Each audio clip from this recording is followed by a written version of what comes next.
Hi there, everyone. My name is Christian Eschbach, and welcome to another one of my album reviews. I do apologize if you came here to see the kitty cats. They're not going to be in this episode. This episode is featuring the brand new Nickelback album. And the kitties won't be in this episode because Tracy doesn't like Nickelback and she does not approve of our kitties being in this Nickelback episode. That is a complete and utter fabrication. Tracy doesn't know anything about this. The cats just aren't near me. And we are talking about Nickelback, which Tracy absolutely dislikes. This is the brand new album. Now, when I reviewed Nickelback as my last Canadian content album that I reviewed 10 reviews ago, I had no clue that there was a new album coming out. I picked up this album by chance when I was going into the stores looking for this album. You should go watch my review on Beyond the Black. Beyond the Black is totally worth checking out. My review is a little long-winded, but I explain a lot about that band. But like I said, I was in the store looking for Beyond the Black, and I discovered this was on sale, and I'm like, hey, why not? I kind of got into the last album, Feed the Machine. I'm a Nickelback fan going back to the early days of Nickelback. I'm kind of actually really happy that I did do the review for Silver Side Up right before doing this, because it really kind of gives me an idea of where we are here. And the truth of the matter is, they got stuck in a rut. After doing Feed the Machine, because I did a review for Feed the Machine, as it was a slightly newer album at the time, and that was the album just previous to this one. And with that particular album, I could see that there was some growth going on with Nickelback. And technically, there is definitely some growth going on in this album as well. But, okay, so if you haven't watched my reviews on other Nickelback albums, my joke is I lost all my Nickelback albums in the divorce. Feed the Machine I bought because it was the first brand new album out after I got divorced. This is now the second album out after I got divorced. I don't play it very often around the house because if I did, Tracy might divorce my ass. Did I mention she doesn't like Nickelback? So anyways, either my ex-wife or my son has the rest of the Nickelback collection, so I don't remember which album specifically they kind of hit this rut in, but I do recall it started probably about 2 albums after Silver Side Up. And it's just this kind of sound they got. It's just kind of general, like we'll call it the Nickelback sound. And that really is basically a lot of this album. But the production, and I don't, it's not on the back of the album here. Who produced this album? It was mixed by, there's a couple mixers involved on one track. It was a different mixer. Who's the producer, man? Recorded at, which, did Nickelback produce this shit?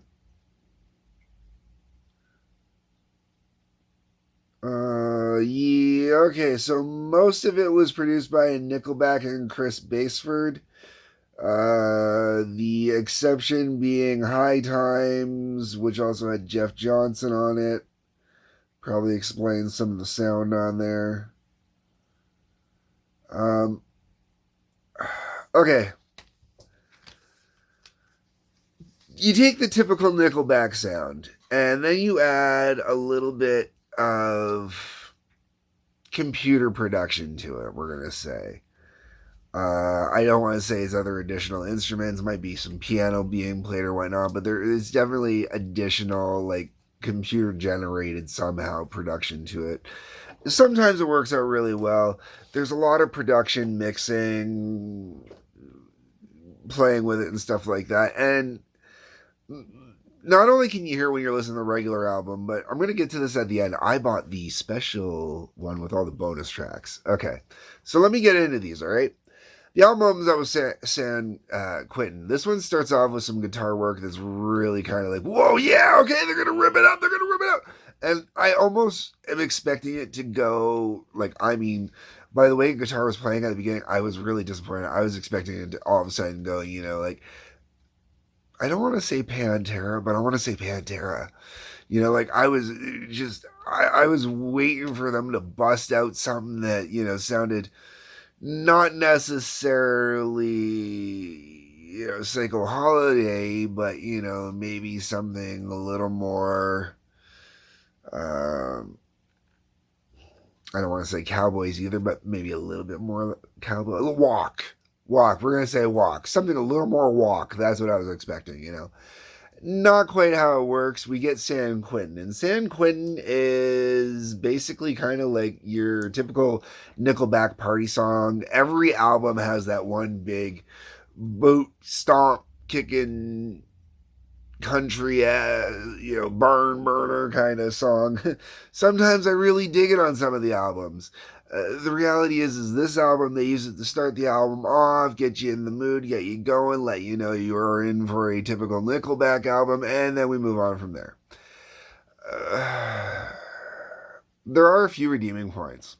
And there are a few things that kind of are a little interesting in here. So I've already mentioned that they do add a little bit of computer production in here, so they put in a little extra stuff in there. I don't know how that'll translate to playing it live, but it does help a little bit on the songs, gives it a little more vibe. The production itself, sometimes the mixing is really good. On this one it is. And there's something that you generally don't talk about with a Nickelback album, especially going from the early days and now moving into guitar solos. This album features guitar solos. And they're pretty decent. Like, I mean, we're not talking like, guitar solos that we're ever going to be complimenting, whoever's doing them as phenomenal guitars. But they're guitar solos that work within the songs. They give the song a little more musicality instead of just jamming a little extra on a river one. But they're legitimate solos on this album. And this is one of the first songs, not necessarily long ones, but this is the first one where it really kind of pops up. And there's a few other things there. Overall, it's not a bad tune. It's a typical tune. It's AC/DC syndrome, we'll say. Then you get to little, skinny little Missy. Musically, I dig the song. I like good, heavy riffing kind of music. This is good, heavy riffing music. Lyrically, it's definitely more of the same. I would love to see Chad Kroeger get out there a little more with the lyrics. Not necessarily constantly stick to this either talking about gold diggers or bitchy women or party women or them being a party band or, kind of stuff like that. I'd really like to see, like everything's either a love song or a hating on song or, a burn the place to the ground partying kind of song. And I'd really like to see some stretch outside of that, like Nickelback. I do believe that with the music they write, if they had different lyrical content, they would probably go a lot further than they're going. I will come back to this a little more as I go. All right. From there we go to Those Days. And this goes with pretty much kind of what I was just saying. Or even mentioning earlier with that being stuck in a rut and you get that one period. Because, you remember that one song they do about remembering? Yeah, this song's remembering that song, it feels like, in its own little way. It's really kind of... There's nothing to this song. It's annoying. I really don't care for this one because it is another just, hey, remember that remembering song? And musically, it doesn't even feel like they even tried to make it even that different.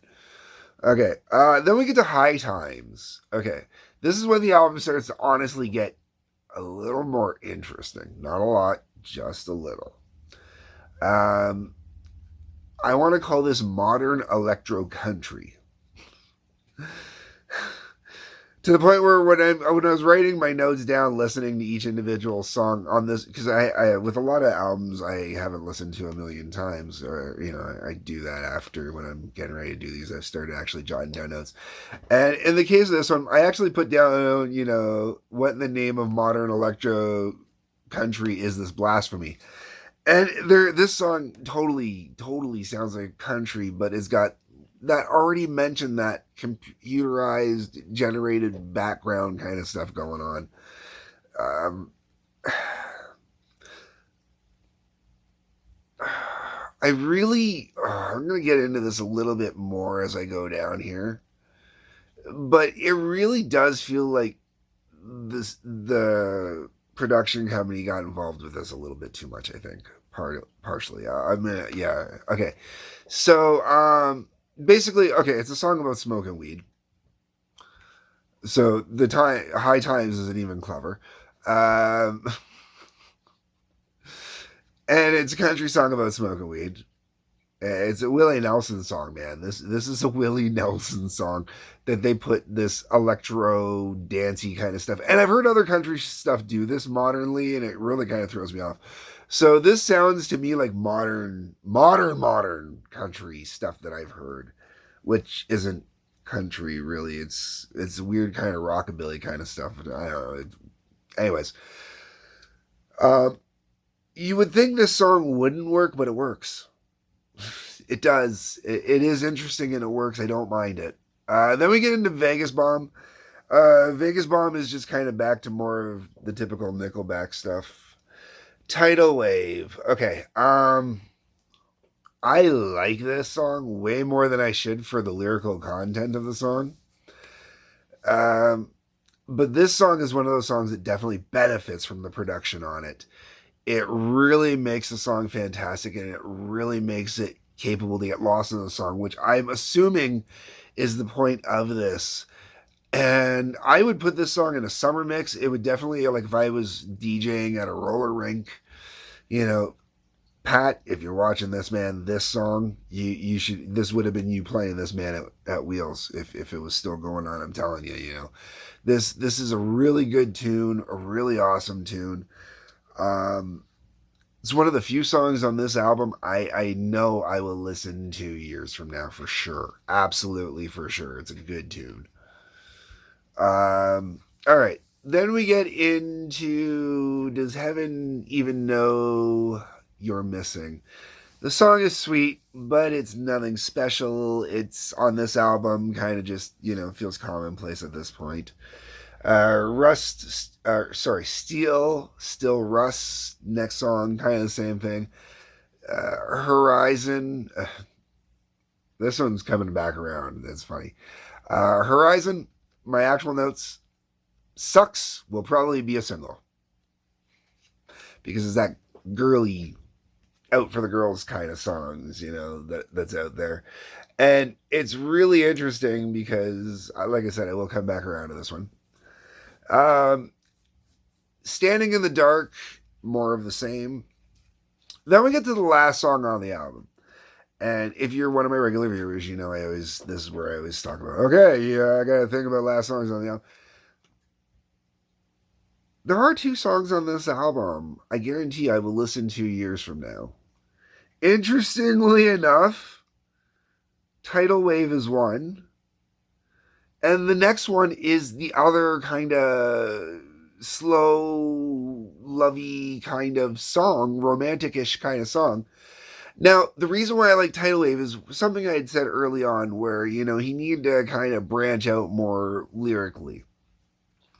And Tidal Wave took advantage of the production to really kind of add to the lyrics and kind of really help push home the sound and the essence of the song, I believe.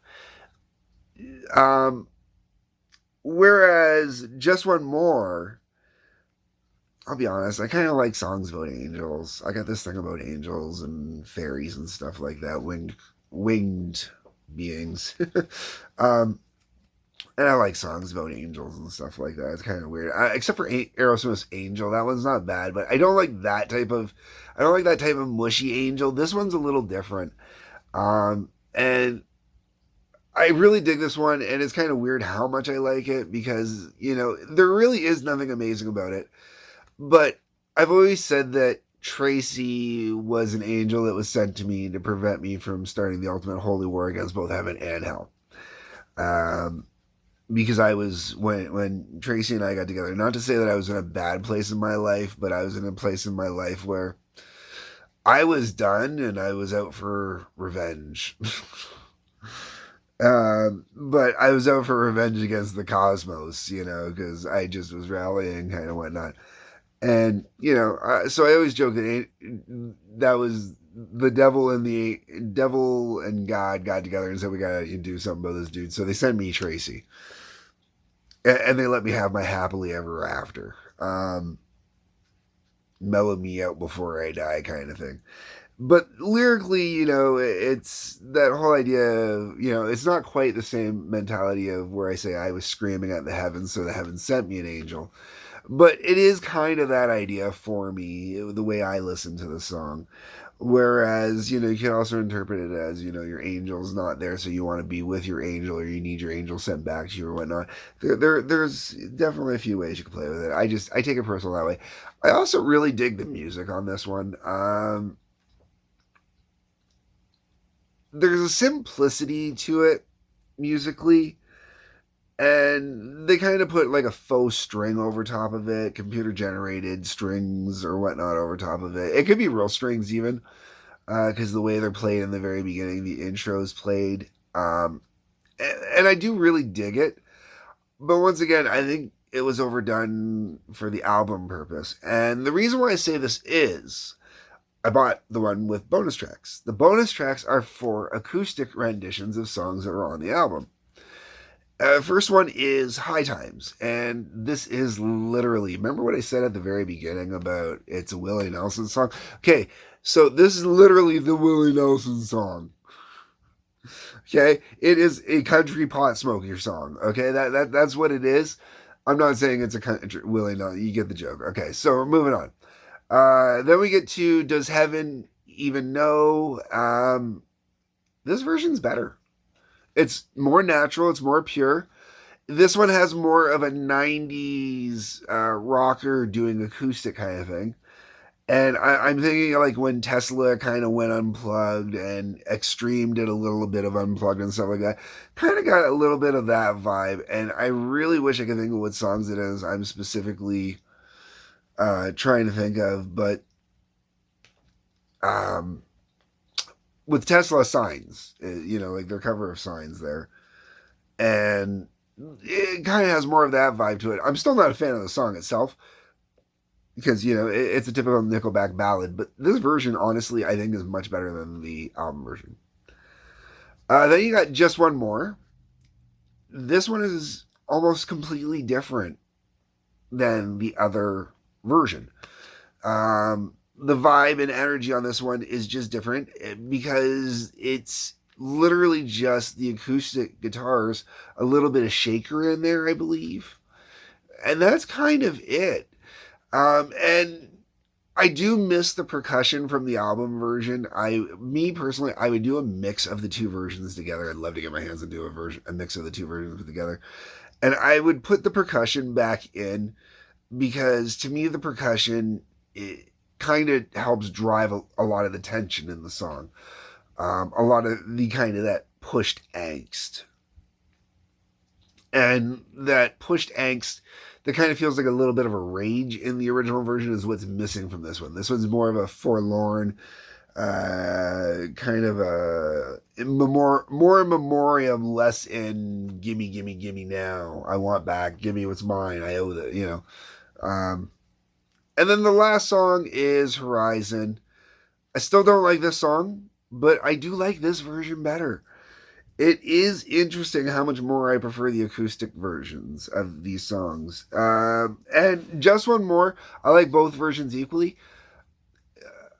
I almost would say that both versions could have gone on the album as a proper thing, or even just leave it as a bonus track at the end or whatnot. But if they put it in the flow and had the acoustic version earlier on and the other one later or something like that or whatever, I don't care. It could have worked.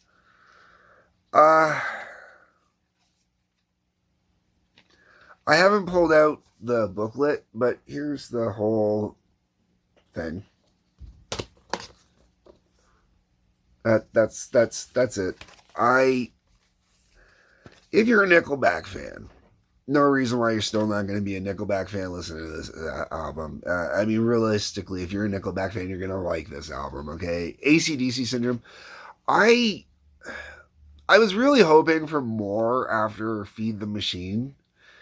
And this wasn't the more I was hoping for. Part of me really feels the record company got involved and there was a lot of record company pushback on the production and stuff like that. I also feel that they might be shopping. The reason for the acoustic versions might be to shop in two different music outlets. They really could go country, easily go country at this point. If they drop a lot of their old back catalog, especially anything, say, after if they drop Silver Side Up for sure, and they started with the next album, which I don't remember which one the next one was. I should check it up, but right. Okay, so if they basically started from that album, kind of worked their way up and pulled a lot of the songs that could definitely be more acousticy or whatnot, I think they would do a lot better. And I really think they should go more into the acoustic route at this, or not, more into the country route, especially modern country now. I think they would do a lot better, and I think that's where their crowd would be now, honestly. And this album just kind of helps prove it for me. So if you're in the country, this might be a time to jump on the Nickelback bandwagon. I don't know, whatever. So, okay, folks, I'm done. Like button, subscribe button, bell for notifications, comment section below. Let me know what you think. There's a link that goes to Patreon. Peace, love, take care.